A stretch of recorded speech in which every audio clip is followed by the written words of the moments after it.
এইবার ঈদে সত্যি একটা সিনেমার ঈদ চলছে, বাট যেহেতু দর্শক দেখছে এবং নিচ্ছে, দ্যাট মিনস এর ভিতরে কিছুটা আছে। যেটাকে সত্যি আপনারা দারুণভাবে দর্শকের কাছে পৌঁছে দিচ্ছেন। কোরের সাথে দর্শক এইভাবে চক্কর খেয়ে ঘুরে বেড়াচ্ছে। হ্যাঁ হ্যাঁ, এই যে সিনেমায় আমার ওস্তাদ থাকে দিনার, এবং আমি তার সাথে আমার চরিত্রের গন্ডার বাবুর এক ধরনের সখ্যতা থাকে, কিন্তু একটা এরকম পরিস্থিতি আসে জীবনে গন্ডার বাবুর আর আসলামের, যেখানে আমার তাকে এক ধরনের এরকম বলতে হয়, খালি প্রেম ভালোবাসা করে। এটা কিন্তু আমাকে বলা নাই, আসলামকে বলছে। অনুভূতি তো খুবই ভালো। আর যেহেতু আপনারা নিজেরাই দেখতে পাচ্ছেন যে আজকে কি পরিমাণ দর্শক ছিল, এটা তো আর আমি বানিয়ে বলছি না, বানিয়ে বলার কিছু নেই। দর্শক যেটা গ্রহণ করা শুরু করেছে ছবিটাকে, আমার চাওয়া হচ্ছে একটি কর্তৃপক্ষ যাতে ওই জায়গাটাকে, পথটাকে সুগম করে দেয়, দর্শক কিন্তু আরো বেশি বেশি করে পৌঁছায়। যদি দর্শক না হতো তাহলে আমি এটা কোনো কথাই বলতাম না আসলে, তার মানে আমাদের ছবি ফেল করেছে।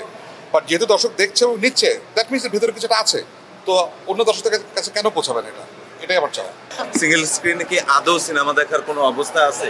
সো ওইটা কেন ইস্যু হয়ে উঠছে বারবার? ফিল্ম পলিসির বিষয়, ডিস্ট্রিবিউশন, এখানে প্রডিউসার এঙ্গেলে, কিন্তু এইটা নিয়ে আপনারা বরং অনেক নিউজ করতে পারেন, কথা বলতে পারেন। এইটা নিয়ে বরং পলিসি মেকিং জায়গায় কথা হওয়া উচিত।